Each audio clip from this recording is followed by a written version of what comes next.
ನಮಸ್ಕಾರ, ನೀವು ನೋಡ್ತಾ ಇದ್ದೀರಾ ನ್ಯೂಸ್ ಫಸ್ಟ್. ನಾನು ವಿದ್ಯಶ್ರೀ. ಈ ಕ್ಷಣದ ಪ್ರಮುಖ ಸುದ್ದಿಗಳನ್ನು ನೋಡ್ತಾ ಹೋಗೋಣ. ಅದಕ್ಕೂ ಮೊದಲು ಹೆಡ್ಲೈನ್ಸ್. ದಾಖಲೆಯ ಆಯವ್ಯಯ ಮಂಡನೆಗೆ ಸಿದ್ದರಾಮಯ್ಯ ಸಜ್ಜು. ಮಂಡಿ ನೋವಿರೋದ್ರಿಂದ ಬಜೆಟ್ನ ನಿಂತು ಒತ್ತಾರ ಕೂತು ಒತ್ತಾರ ಅನ್ನೋ ಚರ್ಚೆ.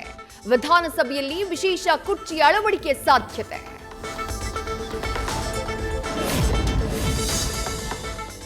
ಮಾರ್ಚ್ 3ರಿಂದ ರಾಜ್ಯ ಬಜೆಟ್ ಅಧಿವೇಶನ ಆರಂಭ. ಅಧಿವೇಶನದ ಹಿನ್ನೆಲೆಯಲ್ಲಿ ಸಚಿವರಿಗೆ ಅಲರ್ಟ್ ಆಗಿರುವಂತೆ ಸಿಎಂ ಸಿದ್ದರಾಮಯ್ಯ ಸೂಚನೆ. ಎಲ್ಲಿಯೂ ಗೊಂದಲದ ಹೇಳಿಕೆ ನೀಡಬೇಡಿ ಅಂತ ವಾರ್ನಿಂಗ್. 3 ಬಾಗಿಲಾಗಿರೋ ಬಿಜೆಪಿ ಅಧಿವೇಶನದಲ್ಲಿ ಬಣ ಬಡಿದಾಟ ಪ್ರಭಾವ ಬೀರೋ ಸಾಧ್ಯತೆ. ಸರ್ಕಾರವನ್ನ ಕಟ್ಟಿ ಹಾಕೋಕೆ ಸ್ವಪಕ್ಷದ ಶಾಸಕರು ಸಾಥ್ ಕೊಡ್ತಾರಾ ಇಲ್ವಾ ಅನ್ನುವ ಆತಂಕದಲ್ಲಿ ಆರಶೋ. ಉಪಸಭಾಪತಿ ಎಂಕೆ ಪ್ರಾಣೇಶ್ ಸ್ಥಾನಕ್ಕೆ ಸಂಕಷ್ಟ. ಸುಪ್ರೀಂ ಕೋರ್ಟ್ ಆದೇಶದಂತೆ 3 ವರ್ಷ ಹಿಂದಿನ ಚುನಾವಣೆಯ ಮರು ಮತ ಎಣಿಕೆ ಕಾರ್ಯ. ಸರ್ಕಾರದ ನಾಮನಿರ್ದೇಶಿತರ ಮತ ಪರಿಗಣಿಸದಂತೆ ಕೋರ್ಟ್ ಮೊರೆ ಹೋಗಿದ್ದ ಕಾಂಗ್ರೆಸ್ ಅಭ್ಯರ್ಥಿ ಗಾಯತ್ರಿ ಶಾಂತೇಗೌಡ. ಹಗರಣಗಳ ಆಗರವಾಯ್ತ Mandya DCC bank. DCC bank ಆಡಳಿತ ಮಂಡಳಿಯಿಂದ ಬ್ರಹ್ಮಾಂಡ ಭ್ರಷ್ಟಾಚಾರ ಬಯಲು. ಆಡಳಿತ ಮಂಡಳಿಯ ವಿರುದ್ಧ ಡಾಕ್ಟರ್ ಎಚ್.ಎನ್. ರವೀಂದ್ರ ಗಂಭೀರ ಆರೋಪ. ಕೊಪ್ಪಳ ಹಿರೇಮ್ಯಾಗೇರಿ ಪಿಡಿಒ ರತ್ನಮ್ಮ ಮೇಲೆ ಚಪ್ಪಲಿಯಿಂದ ಹಲ್ಲೆ ನಡೆಸಿ ಕೊಲೆ ಬೆದರಿಕೆ. ಗ್ರಾಮ ಪಂಚಾಯತ್ ಸದಸ್ಯೆ ಹಾಗೂ ಪುತ್ರನಿಂದ ದಬ್ಬಾಳಿಕೆ ಆರೋಪ. ಆಸ್ತಿ ವರ್ಗಾವಣೆ ವಿಚಾರವಾಗಿ ಗಲಾಟೆ. ಯಲಬುರ್ಗಾ ಠಾಣೆಯಲ್ಲಿ ಪ್ರಕರಣ ದಾಖಲು. ಹುಷಾರಿಲ್ಲ ಅಂತ ಹೋದ್ರೆ ಸೊಂಟಕ್ಕೆ ಇಂಜೆಕ್ಷನ್. ಸೂಜಿ ಚುಚ್ಚಿದ ಜಾಗ ಸೆಪ್ಟಿಕ್ ಆಗಿ ಪ್ರಾಣ ಸಂಕಟ. ಬಿಬಿಎಂಪಿ ಆಸ್ಪತ್ರೆ ಸಿಬ್ಬಂದಿ ನಿರ್ಲಕ್ಷ್ಯಕ್ಕೆ ಮಹಿಳೆಯ ಗೋಳಾಟ. ಆತ್ಮಹತ್ಯೆ ಮಾಡ್ಕೊಳ್ತೀನಿ ಅಂತಿರೋ ಮಹಿಳೆ. ಬೆಳಗಾವಿಯಲ್ಲಿ ಎಂಇಎಸ್ ಪುಂಡರ ಅಟ್ಟಹಾಸಕ್ಕೆ ಖಂಡನೆ. ಇವತ್ತು ವಾಟಾಳ್ ನೇತೃತ್ವದಲ್ಲಿ ಕನ್ನಡ ಪರ ಸಂಘಟನೆಗಳ ಸಭೆ. ಶಿವಸೇನೆ ಎಂಇಎಸ್ ಪುಂಡರ ವಿರುದ್ಧ ಕಠಿಣ ಕ್ರಮಕ್ಕೆ ಒತ್ತಾಯ ಸಾಧ್ಯತೆ.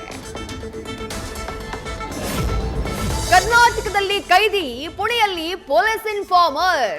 11 ವರ್ಷಗಳ ಹಿಂದೆ ಅಂಬರೀಶ್ ಜೈಲಿನಿಂದ ಎಸ್ಕೇಪ್. ಕಲಬುರಗಿ ಪೊಲೀಸರಿಂದ ನಾಪತ್ತೆಯಾಗಿದ್ದ ಕೈದಿ ಕೊನೆಗೂ ಅರೆಸ್ಟ್.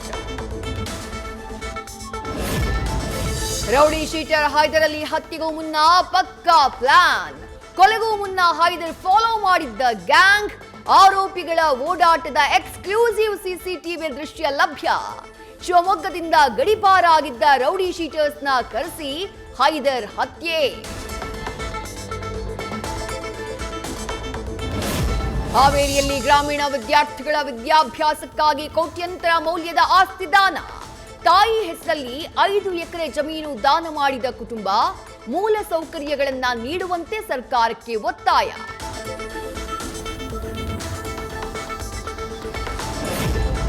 ಐದನೇ ದಿನಕ್ಕೆ ಕಾಲಿಟ್ಟ ರಾಜ್ಯ ಗುತ್ತಿಗೆ ಶುಶ್ರೂಷಾಧಿಕಾರಿಗಳ ಪ್ರತಿಭಟನೆ. ವಿವಿಧ ಬೇಡಿಕೆ ಈಡೇರಿಕೆಗೆ ಆಗ್ರಹಿಸಿ ಫ್ರೀಡಂ ಪಾರ್ಕ್ನಲ್ಲಿ ಅನಿರ್ದಿಷ್ಟಾವಧಿ ಮುಷ್ಕರ. ಯಾವುದೇ ಕಾರಣಕ್ಕೂ ಪ್ರತಿಭಟನೆ ಕೈಬಿಡಲ್ಲ ಅಂತ ನರ್ಸ್ಗಳ ಪಟ್ಟು. ಕಾಫಿ ನಾಡಲ್ಲಿ ಹಾಡ ಹಗಲೇ ಶುರುವಾಯಿತು ಕಾಡಾನೆಗಳ ಹಾವಳಿ.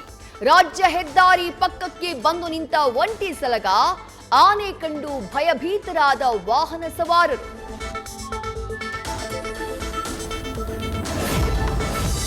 ದಾವಣಗೆರೆಯಲ್ಲಿ ಬೇಸಿಗೆ ಆರಂಭಕ್ಕೂ ಮುನ್ನ ಕುಡಿಯುವ ನೀರಿಗಾಗಿ ಹಾಹಾಕಾರ. ಹನುಮಂತಪುರ ಗೊಲ್ಲರಹಟ್ಟಿ ಗ್ರಾಮದಲ್ಲಿ ರಾತ್ರಿ ಪೂರ್ತಿ ಪರದಾಟ. ನೀರಿಗಾಗಿ ಕಾದು ಕುಳಿತ ಮಕ್ಕಳು, ದೊಡ್ಡವರು. ಬೋರ್ವೆಲ್ಗಳನ್ನ ಸರಿಪಡಿಸೋಕೆ ಆಗ್ರಹ. ನಾಳೆ ರಾಜ್ಯಾದ್ಯಂತ ದ್ವಿತೀಯ ಪಿಯುಸಿ ಪರೀಕ್ಷೆಗಳು ಆರಂಭ. ಮಾರ್ಚ್ 1ರಿಂದ 20ರವರೆಗೆ ನಡೆಯಲಿರುವಂತಹ ಎಕ್ಸಾಮ್. ಪ್ರತಿ ಪರೀಕ್ಷಾ ಕೇಂದ್ರದಲ್ಲಿ ಸಿಸಿ ಕ್ಯಾಮೆರಾ ಅಳವಡಿಕೆ ಕಡ್ಡಾಯ. ವೆಬ್ಕಾಸ್ಟಿಂಗ್ ಮೂಲಕ ಮಾನಿಟರ್. ಇಂದಿನಿಂದ 3 ದಿನ ವಿಜಯನಗರದ ಗತವೈಭವ ಸಾರುವ ಹಂಪಿ ಉತ್ಸವ. ಸಿಎಂ ಸಿದ್ದರಾಮಯ್ಯರಿಂದ ಹಂಪಿ ಉತ್ಸವಕ್ಕೆ ಚಾಲನೆ. ಬಳಿಕ ಮುಖ್ಯ ವೇದಿಕೆಯಲ್ಲಿ ತಾರಾ ಮೆರುಗು. ಸಾರ್ವಜನಿಕರನ್ನ ರಂಜಿಸಲಿರುವ ಸಿನಿ ಕಲಾವಿದರು.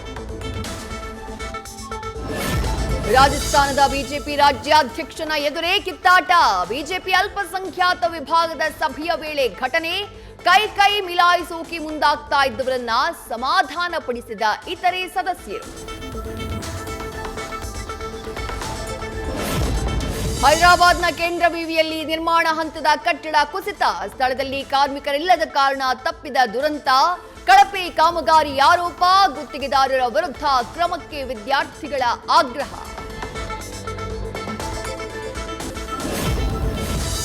ಇವತ್ತು ಬಾನಂಗಳದಲ್ಲಿ ನಡೆಯಲಿದೆ ಖಗೋಳ ವಿಸ್ಮಯ. ಒಂದೇ ಸಾಲಿನಲ್ಲಿ ಗೋಚರಿಸಲಿವೆ 7 ಗ್ರಹಗಳು. 7ರ ಪೈಕಿ 5 ಗ್ರಹಗಳು ಬರಿಗಣ್ಣಿಗೆ ಗೋಚರ. ಕರ್ನಾಟಕಕ್ಕೂ ಕಾಣುತ್ತೆ ಈ ವಿಸ್ಮಯ. ನ್ಯೂಸ್ ಫಸ್ಟ್ ನಿರ್ಭೀತಿಯಿಂದ ನಿಮ್ಮ ಪರವಾಗಿ.